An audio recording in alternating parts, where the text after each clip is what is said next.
Hi everyone, exam medicine channel में आप सभी का स्वागत है। हम बात करने वाले Allahabad university non teaching recruitment 2024। आप सबको पता है कि आपके एग्ज़ाम के एडमिट कार्ड जारी हो चुके हैं। मैंने चैनल के माध्यम से बताया था और आप लोगों ने देखा होगा इलाहाबाद यूनिवर्सिटी के एक्स ट्विटर अकाउंट पर भी आया है। वहाँ से भी आप देख सकते हैं कि उन्होंने जो एग्ज़ाम आपके कंडक्ट होने हैं 29 और 30 को, उसके बारे में जानकारी कल ही दे दी थी। जिन लोगों ने एडमिट कार्ड डाउनलोड नहीं किया है वो डाउनलोड कर लें। जिनको भी समस्या आ रही है डाउनलोड करने के लिए, उसका प्रोसेस भी अभी मैं आपको बताऊंगी कि किस तरीके से आप अपने जो एडमिट कार्ड को डाउनलोड कर सकते हैं। एडमिट कार्ड में बहुत सारी गलतियां आई हैं, बहुत सारे कैंडिडेट हैं जिनके फादर्स नेम में गलती है और भी चीज़ें हैं। उससे संबंधित कल मैंने एक वीडियो आपको दी थी, उसको कंप्लीट देख लीजिए, आपको समझ में आ जाएगा कि आपको क्या करना है। जो मिस्टेक हो चुकी है उसमें ही सुधार किया जा सकता है या नहीं, क्या करना है वो मैंने बताया है। तो ज़्यादा परेशान होने की ज़रूरत नहीं है। जिनके एडमिट कार्ड आ चुके हैं, अगर थोड़ी बहुत गलतियाँ हैं, अगर जैसे फादर्स नेम में स्पेलिंग मिस्टेक है, साइन नहीं है, फ़ोटो नहीं है आपकी, इस तरीके की चीज़ें हैं, तो आप अपना ओरिजिनल आईडी लेके जाइए जिसमें सब कुछ अच्छे से मेंशन हो सके तो जो फॉर्म का प्रिंट आउट है उसकी एक फ़ोटोकॉपी लेके जाइएगा, ताकि उसमें आप लेके जाएं तो आपके लिए अच्छा होगा एग्ज़ाम सेंटर पर। और उससे भी बड़ी मिस्टेक है तो आपको यूनिवर्सिटी में एग्ज़ाम से पहले ही जाके मिल लेना चाहिए, ताकि आपके जो भी समस्या है उसका समाधान हो सके। फ़िलहाल अभी की वीडियो में हम बात करेंगे केवल आपके सब्जेक्ट पर, कि जो भी आपके सिलेबस में सब्जेक्ट रखे गए हैं, किस सब्जेक्ट पे आपको ज़्यादा फोकस करना है, कहाँ से चीज़ें पढ़ें आप, कि अब अंतिम दिन है आपके पास, मतलब 10 से 12 दिन है मात्र आपके एग्ज़ाम में, तो कहाँ से आप पढ़ें तो ताकि आपको अच्छे से अच्छा आपकी तैयारी हो सके और कंटेंट भी ठीक ठाक आपको मिल जाए। इसके बारे में जो शुरू से ही अभ्यर्थी पढ़ते चले आ रहे हैं उनको मैंने पहले भी बताया था, और जो नए अभ्यर्थी जुड़ रहे हैं उनके लिए भी ये जानकारी होगी। सबसे पहले हम बात करेंगे आपके बुक के लिए। आप लोग बुक के लिए भी पूछ रहे हैं। जो पहले से जुड़ा है उसको पता है कि मार्केट में इसकी कोई भी बुक अवेलेबल नहीं है, ना ही मार्केट में है, ना ही ऑनलाइन आप कहीं भी परचेज़ कर सकते हैं किताब। इसके लिए कोई बुक अलग से नहीं मिलेगी आपको नॉन टीचिंग पोस्ट के लिए इलाहाबाद यूनिवर्सिटी की। ना प्रीवियस ईयर में आई थी, ना ही इस बार आपको मिलने वाली है। दूसरी बात है कि प्रीवियस ईयर क्वेश्चन पेपर के लिए भी परेशान ना हो, क्योंकि ये भी आपको नहीं मिलेगा। अगर आपको कोई बताता है कि हमारे पास क्वेश्चन पेपर है या सैम्पल पेपर है प्रीवियस ईयर का, तो वो गलत होगा, क्योंकि पिछली बार जब एग्ज़ाम आपके हुए थे इसके, तो कोई भी क्वेश्चन पेपर जो है दिया नहीं गया था वापस, वो वहीं जमा कर लिया गया था आपके और एडमिट कार्ड के भी चीज़ें आपकी जमा करा ली गई थी, तो किसी के पास क्वेश्चन पेपर नहीं था। आपको जो भी चीज़ें बताई जा रही हैं, जो क्वेश्चन का लेवल रहता है प्रीवियस ईयर में जिस हिसाब से पूछा गया, जो कैंडिडेट ने बताया था, आप चैनल पे प्रीवियस ईयर के वीडियो भी देखेंगे, कमेंट सेक्शन को देखिए, वहाँ पर जो अभ्यर्थी एग्ज़ाम दे के आए थे उन्होंने अपना रिव्यू खुद दिया था कि किस तरीके से एग्ज़ाम कंडक्ट हुआ था। तो उसी के हिसाब से आपको चीज़ें इस बार भी प्रोवाइड की जा रही हैं, ताकि आपको हेल्प हो सके आपके एग्ज़ाम में। तो आप लोग अब इससे परेशान ना हो कि कोई बुक हमें मिल जाए अभी लास्ट टाइम है और मैं रिवीजन कर लूँ, उतना हो जाएगा, या तो प्रीवियस ईयर का क्वेश्चन पेपर। तो ये दोनों चीज़ें आपको मार्केट में अवेलेबल कहीं पर भी नहीं है, ठीक है। तो ये जानकारी आपको समझ में आ गई होगी। और पुनः पाठ्यक्रम का मतलब नए सिलेबस से नहीं है। पुनः पाठ्यक्रम को समझाने का मतलब ये है कि कुछ अभ्यर्थी नए अभी जुड़े हैं और जो पहले के हैं उनको भी अभी भी कन्फ्यूज़न है सिलेबस को लेकर। तो अभी आपको जो मैं सिलेबस बता रही हूँ इसमें आपकी सारी चीज़ें क्लियर होंगी, और आपको ये भी पता चलेगा कि आपको ज़्यादा फोकस किस सब्जेक्ट पर करना है, ताकि आपका जो है एग्ज़ाम क्लियर हो सके। जूनियर ऑफिस असिस्टेंट के अभ्यर्थी जो भी सुन रहे हैं इस वीडियो को, वो ध्यान दें, आपकी टाइपिंग टेस्ट का प्रोसेस बाद में होगा, तो आपकी मेरिट थोड़ी सी डाउन जाती है। इस वजह से डाउन का मतलब ये भी नहीं है कि बहुत कम रहेगा, कम इसलिए जाएगी क्योंकि अभी आपको टाइपिंग टेस्ट का प्रोसेस है। लेकिन एमटीएस अभ्यर्थियों को बता दूं कि आपका फाइनल है, एक बार आपने एग्ज़ाम दिया तो यही आपकी फाइनल मेरिट डिसाइड करता है, तो मेरिट आपकी ज़्यादा जाती है। तो आप सभी लोग अच्छे से एग्ज़ाम को दीजिएगा। आइए हम अब सब्जेक्ट पे चलते हैं, और सब्जेक्ट में पहले देखेंगे कि कहाँ से हमें क्या चीज़ें ज़्यादा पढ़नी है। दूसरी बात यह है कि जो लोग इसको पूछ रहे हैं हमें सिलेबस कहाँ से मिलेगा, टेलीग्राम पर भी शेयर किया गया है और अभी भी इलाहाबाद यूनिवर्सिटी की ऑफिशियल साइट पर है, आप वहाँ से भी डाउनलोड कर सकते हैं। जब भी डाउनलोड करिएगा तो रिवाइज जो सिलेबस था उसको डाउनलोड करिएगा, पहले की भी हो सकता है उसमें पढ़े हों। तो अभी स्क्रीन पे आपको जो दिखाया जा रहा है, जिनको न मिल रहा हो तो उसका स्क्रीनशॉट लेके आप रख लीजिए कि आपको क्या पढ़ना है। आइए देखते हैं, स्क्रीन पर आप देखते चलेंगे, ये यूनिवर्सिटी ऑफ इलाहाबाद, ये है आपके जो है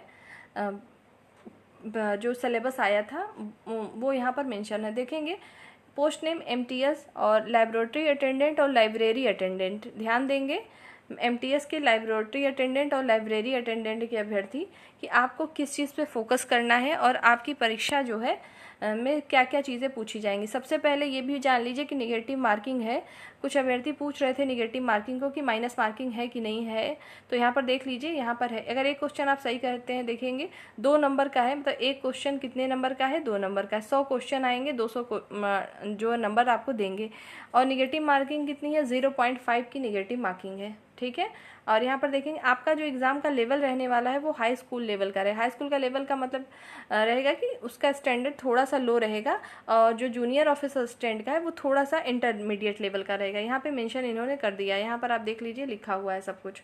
आइए मेनली सिलेबस की बात करें तो ध्यान देंगे कि जो एमटीएस के हैं, या तो लाइब्रेरी अटेंडेंट, लाइब्रेटरी अटेंडेंट के हैं, या जूनियर ऑफिस असिस्टेंट के हैं, सभी को ये चीज़ें सिमिलर पढ़नी है। मतलब इंग्लिश, हिंदी और आपके general awareness, economics, geography, polity, science, social science, history, और इसके अलावा क्या क्या हो सकता है, करंट के क्वेश्चन पूछे जा सकते हैं। करंट बहुत ज़्यादा नहीं आएगा, 2-3 प्रश्न आ सकते हैं।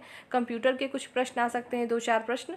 तो जितने भी आप लोग जनरल अवेयरनेस में चीज़ें पढ़ते हैं आए हैं हर एक एग्ज़ाम के लिए, जो भी कम्पिटिटिव एग्ज़ाम देते हैं वो ये चीज़ें पढ़ते हैं, तो आपके लिए यहाँ तक करना आसान होगा। ये सभी क्वेश्चन 15 इंग्लिश, 15 हिंदी और 40 क्वेश्चन आपके जीके जीएस से आएंगे, ठीक है। और एक क्वेश्चन चूँकि 2 नंबर का है, इसलिए इंग्लिश आपकी टोटल 30 नंबर की होगी, हिंदी भी 30 नंबर का होगा, जनरल अवेयरनेस टोटल 80 नंबर का है। और आपको सबसे ज़्यादा फोकस अगर कहूँ किसी भी पोस्ट के लिए फोकस किस पे करना है, तो आपको जनरल अवेयरनेस पे करना है। सिर्फ इसलिए नहीं फोकस करना है क्योंकि ये 80 नंबर देगा, बल्कि इसलिए करना है कि प्रीवियस ईयर में जो आपके रिलेवेंट सब्जेक्ट हैं, या तो हिंदी या इंग्लिश दिया हुआ है, इनसे क्वेश्चन लिखा था कि 15 क्वेश्चन आएंगे, पर आया नहीं था।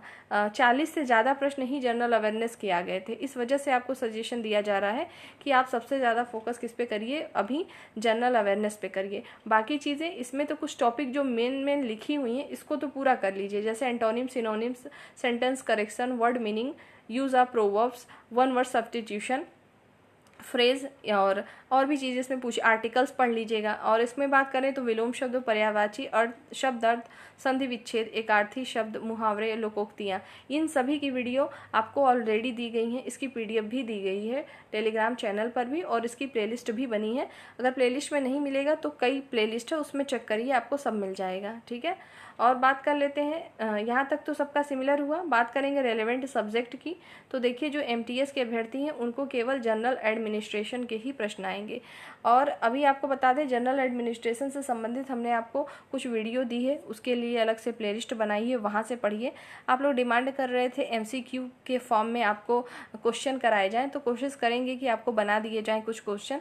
आपको भी पता है कि जनरल अवेयरनेस के कहीं भी क्वेश्चन लिखे हुए नहीं है, ना ही प्रीवियस ईयर में था कि एमसीक्यू फॉर्म है और आपको वही चीज़ दे दी जाए। तो किस तरीके के इसमें प्रश्न पूछे जा सकते हैं, जैसे मैंने बताया है हमेशा कि जनरल अवेयरनेस आपके जनरल एडमिनिस्ट्रेशन में जो क्वेश्चन आएंगे वो आपके कॉमन सेंस पर भी डिपेंड करेगा। कुछ क्वेश्चन इस तरीके से पूछे जाते हैं, जैसे आपकी जो जॉब है उससे रिलेटेड पूछा जाएगा। जैसे कोई फाइल है, आपको अपने सीनियर को देना है, या आपको छुट्टी चाहिए, तो आप किससे परमिशन लेंगे, और कई अधिकारियों के नाम लिखे रहेगा, आपके ऊपर के अधिकारी भी रहेंगे और उनसे भी ऊपर के अधिकारी के नाम रहेंगे। इस तरीके के क्वेश्चन को क्रिएट किया जाता है। पिछली बार भी इस तरीके के कुछ क्वेश्चन देखने को मिले थे एग्जाम में, तो पूछे जा सकते हैं। तो ये सब एमसीक्यू बना देने से ऐसा नहीं कि उसी में से आ जाएगा। जो भी आपको कॉन्सेप्ट मैंने पढ़ाया है जनरल एडमिनिस्ट्रेशन का, वहाँ से उसको कंप्लीट करिए। यूनिवर्सिटी एक्ट में सारी चीज़ें मेंशन है, उसको पढ़िए। वहाँ से नहीं पढ़ सकते हैं तो जो वीडियो कम से कम अवेलेबल कराई गई है उतना पढ़ लेंगे तो आपको एग्जाम में हेल्प होगी। और एक बात और बता दूं कि इसमें बहुत ज़्यादा आपको फोकस नहीं करना है जनरल एडमिनिस्ट्रेशन में। ऐसा क्यों? क्योंकि इससे आप देखिएगा एग्जाम में से बहुत ज़्यादा प्रश्न नहीं पूछे जाएंगे। ठीक, जो आपको आज बताई जा रही है चीज़ें आपके एग्जाम में आपको इस तरीके से ही देखने को मिलेंगी, ठीक है, क्योंकि प्रीवियस ईयर का जो पैटर्न रहा था उसी के अकॉर्डिंग आपको सारी चीज़ें बताई जा रही हैं। एक समस्या और आप लोगों के साथ और है, कुछ अभ्यर्थियों ने कमेंट किया था कि लाइब्रेटरी अटेंडेंट और एमटीएस का एग्ज़ाम सेम डेट पर है किसी का, पर ऐसा मुझे नहीं लगता होगा। अगर ऐसा आपके साथ है तो आप लोग अपना जो है पोस्ट का नाम और एग्ज़ाम डेट लिख के कमेंट करिएगा, फिर मैं उस पर एक वीडियो आपको क्रिएट करके दूँगी कि आपको क्या करना है अगर ऐसा है तो, ठीक है। क्या सभी के साथ ऐसा है या सिंगल 1-2 कैंडिडेट के साथ ऐसा है, या उनके एडमिट कार्ड में कोई मिसप्रिंट है, ठीक है, तो ये समस्या आपकी सॉल्व हो जाएगी। ये एमटीएस के लिए रहा। अब हम आगे बात कर लेते हैं आपके यही सब सिलेबस है, जिसके पास ना हो स्क्रीनशॉट ले लें। देखेंगे जूनियर ऑफिस असिस्टेंट की बात करें, लेवल 2। अब देखिए आपको इसमें क्या पढ़ना है, वही चीज़ है। इंग्लिश आपको पढ़नी है, हिंदी का वही टॉपिक है, जनरल अवेयरनेस के भी वही टॉपिक है। रिलेवेंट सब्जेक्ट में भी आपको भी वही पढ़ना है, जैसे जनरल एडमिनिस्ट्रेशन पढ़ना है, नॉलेज ऑफ ऑफिस अब की पढ़ना है, मतलब आपका जो जॉब प्रोफाइल है, किस तरीके से आपको काम करना है उससे रिलेटेड। जनरल साइंस के प्रश्न पूछे जाएंगे, सिंपल अर्थमेटिक कैलकुलेशन और रीजनिंग के क्वेश्चन भी आपको पूछे जाएंगे। तो रीजनिंग और सिंपल अर्थमेटिक कैलकुलेशन, तो जैसे आप कुछ इम्पॉर्टेंट मैथ के जो होते हैं चैप्टर, जैसे आपका प्रॉफिट लॉस परसेंटेज और आपके जो है नंबर सिस्टम से रिलेटेड, इस तरीके से क्वेश्चन उसमें से पूछे जा सकते हैं। ठीक है, तो इसमें मैथ के लिए बहुत ज़्यादा परेशान ना होइएगा कि मैथ बहुत पढ़ें, क्योंकि आप देख रहे हैं 30 क्वेश्चन का एवरेज है, तो इसमें आपको सारी चीज़ें इंक्लूड रहेंगी। मतलब जिस अभ्यर्थियों के हो सकता है कि आपकी मैथ थोड़ी वीक हो या बहुत अच्छी हो, तो नहीं बहुत खुश होना है, नहीं बहुत दुखी होना है कि इसमें तो मैथ आ रही है, क्योंकि इसमें बहुत सारे क्वेश्चन नहीं आएंगे, 5-6 क्वेश्चन आएंगे। कुछ जो मेनली टॉपिक होते हैं उसको पढ़ लीजिएगा, तो वहाँ से आपका काम हो सकता है। बाकी चीज़ें तो मैंने आपको खुद भी दी हैं, अगर उतना भी पढ़ लेंगे तो सफिशियंट होगा। आप सभी लोगों को फोकस किस पे करना है, जनरल अवेयरनेस पे करना है। जनरल अवेयरनेस में अभी लास्ट टाइम में आपको क्या करना है, ऐसे टॉपिक को उठा के पढ़िए कहीं से भी जो कि हमेशा अदर एग्जाम में रिपीट हुआ करते हैं। कुछ ऐसे एरियाज़ होते हैं, जैसे आपकी जनगणना हो गई, वहाँ से 1-2 क्वेश्चन पूछ लिए जाते हैं, या साइंस का कुछ एरिया है उससे पूछे जाते हैं, कुछ हमारे अनुच्छेद हैं कि वहाँ से प्रश्न बनते हैं। तो इस तरीके के जो टॉपिक होते हैं, जो रिपीटेड होते हैं, उसको आपको पढ़ना है। अगर हम बात करें, मेरे ख्याल से सभी के पास लिसेंट बुक ज़रूर होगी। लिसेंट अगर पूरा तो नहीं पढ़ सकते इतनी जल्दी, लेकिन आप देखे होंगे पिंक बॉक्स की तरह वहाँ बना होता है, इंपॉर्टेंट फैक्ट लिखे होते हैं, उसको पढ़ लीजिए। हम भी आपको कोशिश कर रहे हैं कि जनरल अवेयरनेस की एक या 2 क्लास देंगे, जिसमें कि ल्यूसेंट से भी कुछ चीज़ें ऐड कर लेंगे, जो कि जो आपको मैं बता रही हूँ वहाँ से आपको ताकि रिवीजन हो, और भी इम्पॉर्टेंट फैक्ट जो कि रिपीट हुआ करते हैं एग्जाम में, उसको आपको दिया जाएगा जनरल अवेयरनेस में। आज ही आपको एक वीडियो अवेलेबल करा देंगे, उसकी PDF भी आपको मिलेगी, तो कोशिश करिएगा। और जो आपको वीडियो मिलती है, आप स्पीड को इंक्रीज़ करके पढ़ लिया करिए। वैसे स्पीड तो मेरी खुद ही उसमें रहती है, लेकिन आप चाहें तो 2x पे करके उसको जल्दी से कवर कर लीजिएगा बाकी चीज़ें। और सभी चीज़ें आपको टेलीग्राम पर भी शेयर करेंगे और प्लेलिस्ट में भी जाएगी। ज़रूरी नहीं है आपको नोटिफिकेशन हर टाइम मिले, लेकिन टेलीग्राम पे आपको मिलेगा, तो आप समझ जाइएगा कि वीडियो अपलोड हो चुकी है। तो ये समस्या थी आप लोगों के रिवाइज सिलेबस को लेकर। उम्मीद कर रहे हैं जिनका एग्ज़ाम अभी है 29-30 में, उनको समझ में आया होगा उनके सिलेबस क्या है। जैसे MTS library attendant, library attendant, आप स्क्रीन पर देख लीजिए अपने सिलेबस को, यही आपका सिलेबस है। Hindi, English, general awareness. और बार बार आप लोग ये जो पूछ रहे हैं करंट अफेयर पढ़ना है या नहीं पढ़ना है, करंट अफेयर पढ़ना है, लेकिन इसका मतलब ये नहीं है कि आप सिर्फ करंट अफेयर को ही ध्यान में रखते हुए पूरा टाइम दीजिए। मैंने बताया ना कि 4-5 क्वेश्चन ज़्यादा नहीं आएगा। करंट अफेयर की एक वीडियो मैंने आप लोग को दी थी, कुछ वीडियो और है, मैं अभी अवेलेबल करा दूँगी आपको। तो सिर्फ आपको वीडियो के ही भरोसे नहीं रहना, आपके पास जो भी बुक हो उससे पढ़िए। आपको पता है कि इससे संबंधित कोई भी मार्केट में बुक अवेलेबल नहीं है कि वहाँ से आप पढ़ाई कर सकते हैं। ठीक है, आपको हर जगह से मटेरियल को कलेक्ट करके पढ़ना पड़ेगा।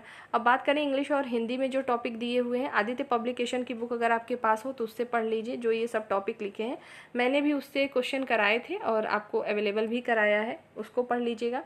और रही बात इंग्लिश में, कुछ आपके जो पॉइंट बच रहे हैं, मैंने आपको सिनोनिम्स, वन वर्ड्स, सॉरी हाँ, इसके आपके वर्ड मीनिंग की, सेंटेंस करेक्शन, इन सब की वीडियो ऑलरेडी दी है, उसको पढ़ लीजिए। ठीक है, तो कुछ चीज़ें आपको अपने से भी मेहनत करने की लास्ट टाइम में। तो अभी जो एग्ज़ाम अभी आपका बचा हुआ है 10-12 दिन, केवल प्रीवियस ईयर में आए हुए क्वेश्चन को रिवीजन करना है। प्रीवियस ईयर क्वेश्चन कौन से, जो कि किसी भी परीक्षा में पूछे जाते हो, चाहे आपके UPSSC में पूछे गए हो, SSC के एग्ज़ाम में, रेलवे के एग्ज़ाम में, कहीं भी पूछा गया हो, प्रीवियस ईयर का हो, MCQ फॉर्म में हो। लूसेंट का भी जो बुक आता है एक MCQ आता है, मतलब मल्टीपल चॉइस क्वेश्चन में आता है, बहुविकल्पीय टाइप का, उसको भी आप सॉल्व कर सकते हैं। ठीक है, तो उम्मीद करते हैं आपको इतनी चीज़ें समझ में आ रही होंगी कि किस तरीके से आपको पढ़ना है और किस सब्जेक्ट पे ज़्यादा फोकस करना है। अब आप इन सब बातों को डाउट में न रखते हुए अपनी पढ़ाई पर ध्यान देंगे। आइए उनकी समस्याओं को दूर करें जिनको एडमिट कार्ड डाउनलोड करने में प्रॉब्लम हो रही है। आइए देखिए आप अपने एडमिट कार्ड को कैसे डाउनलोड कर सकते हैं। कल मैंने आपको एग्जाम मेडिसिन की भी लिंक दी थी वेबसाइट की, ताकि वहाँ से भी आप डाउनलोड कर लें, लेकिन फिर भी आपको दिक्कत आ रही है। तो आइए देखते हैं किस तरीके से आप डाउनलोड कर सकते हैं। देखते चलेंगे स्क्रीन पर आप। स्क्रीन पे आप देखेंगे गूगल पे आपको क्या करना है, इलाहाबाद यूनिवर्सिटी केवल टाइप करना है। जैसे ही आप टाइप करेंगे यूनिवर्सिटी ऑफ इलाहाबाद की तरफ से इस तरीके से इंटरफेस खुलेगा। फिर आप यहाँ देख रहे हैं स्क्रीन पे रिक्रूटमेंट लिखा है, इस पर जैसे ही क्लिक करेंगे आप तो फिर आपको एक इंटरफेस खुल के आएगा सामने। देखिए अभी ओपन हो रहा है, अभी आप देखते चलेंगे। यूनिवर्सिटी ऑफ इलाहाबाद आप देखिए स्क्रीन पर ये ओपन हो रहा है। आप जैसे इसका इंटरफेस खुलेंगे ऊपर टॉप पर भी ये दिखाई दे रहा होगा आपको कि यहाँ पे कर्सर आप माउस से अगर खोलेंगे तो भी यहाँ पे देखिए 16 जून को आया हुआ है आपका यहाँ पर एडमिट कार्ड। यहाँ पर व्यू डिटेल्स पे क्लिक करिएगा। जैसे ही आप व्यू डिटेल्स पे क्लिक करेंगे फिर आपको इस तरीके से इंटरफेस खुल के आएगा और सामने आपको यहाँ पर दिखाई देगा download admit card for non teaching post. यहाँ पर आप क्लिक कर दीजिएगा। जैसे ही आप क्लिक करेंगे फिर से आपको ऐसा इंटरफेस खुलेगा और यहाँ पे कहेगा click to download admit card, click to here. तो जैसे मैंने यहाँ पर किया, यहाँ पर देखिए लिखा हुआ है enter your form number and date of birth to download admit card. आपका फॉर्म नंबर होगा, यहाँ पे आपको मेंशन करना होगा। उसके बाद आप अपने डेट ऑफ बर्थ को करेंगे, जैसे ही प्रोसेस पे डालेंगे आपके एडमिट कार्ड डाउनलोड होगा। दूसरी बात यह है कि कुछ लोगों के पास अपना फॉर्म नंबर नहीं है, एप्लीकेशन नंबर डाल के चेक करिए, हो सकता है आपका वहाँ से भी प्रोसेस से खुल जाए। तो इस तरीके से आप एडमिट कार्ड को अपने डाउनलोड कर सकते हैं। उम्मीद है आपको ये चीज़ समझ में आ गई होगी। आप स्क्रीन पर देख पा रहे होंगे, अगर आप वहाँ से नहीं ओपन करना चाहते तो exammedicine.com गूगल पे टाइप करिएगा। जैसे ही आप exammedicine.com गूगल पे टाइप करेंगे आपको ऐसा इंटरफेस खुल के आएगा और ये लोगो होगा, वहाँ पर आप क्लिक कर दीजिएगा। जैसे ही आप वहाँ पर अपने फ़ोन पे भी आप खोल सकते हैं, क्योंकि मैं आपको फ़ोन से ये चीज़ें बता रही हूँ ताकि आपको आसानी हो। देखेंगे एग्ज़ाम मेडिसिन, ये सामने आपको ऐसा इंटरफेस खुलेगा और एडमिट कार्ड के सेक्शन में चले जाइएगा। यहाँ लिखा है ना university Allahabad university non teaching MTS JOA admit card, तो यहाँ पे आप क्लिक करिएगा। जैसे ही आप ओपन करेंगे आपको इस तरीके से सारी चीज़ें ओपन हो जाएंगी। यहाँ पे दो या तीन लिंक मैंने डाल रखे हैं ताकि आपको आसानी से यहाँ से आप खोल सकते हैं। पेज के नीचे आप आइएगा, पेज को जैसे ही ऊपर करेंगे आप यहाँ पर आपको लिंक ओपन करके मिल जाएगा। देखिएगा स्क्रीन पर, यहाँ से आप डाउनलोड कर सकते हैं आसानी से। ये देखिए यहाँ पर लिखा है ना important link, download admit card for non teaching. यहाँ पर ही जैसे क्लिक करेंगे आप डायरेक्ट यहाँ पर आ जाएंगे इस इंटरफेस पे, यहाँ से खोल सकते हैं। ठीक है, यहाँ पर और फिर यहाँ पे जैसे ही क्लिक टू हियर करेंगे यहाँ पर फिर से वही इंटरफेस खुलेगा, आप यहाँ से डाउनलोड कर सकते हैं। तो उम्मीद करते हैं कि आपको जो डाउनलोड करने में समस्या आ रही थी वो दूर हो गई होगी। किस तरीके से हमें डाउनलोड करना है एडमिट कार्ड, जो भी दिक्कतें उसके बारे में बताया जा चुका है कि कैसे आपको उसको सॉल्व करना है, आपको सब्जेक्ट पे क्या ध्यान रखना है और अभी क्या करना है, वो चीज़ समझ में आ गई होगी। इसके अलावा भी कोई डाउट हो तो कमेंट सेक्शन में पूछिएगा, नेक्स्ट वीडियो में आपको बताया जाएगा। दूसरी बात ये है, जिनके अभी एडमिट कार्ड नहीं आए हैं वो परेशान ना हो, सभी के अभी डेट नहीं आई है एग्ज़ाम की, जिसकी आई है उसी का डाउनलोड होगा। ठीक है, और जिसके एडमिट कार्ड में ज़्यादा प्रॉब्लम है वो यूनिवर्सिटी से संपर्क कर सकता है, क्योंकि वहीं से आपको उसका सलूशन मिलेगा। ठीक है, तो नेक्स्ट वीडियो में हम जल्द फिर मिलते हैं। अपनी पढ़ाई को कंटिन्यू जारी रखें। जय हिंद।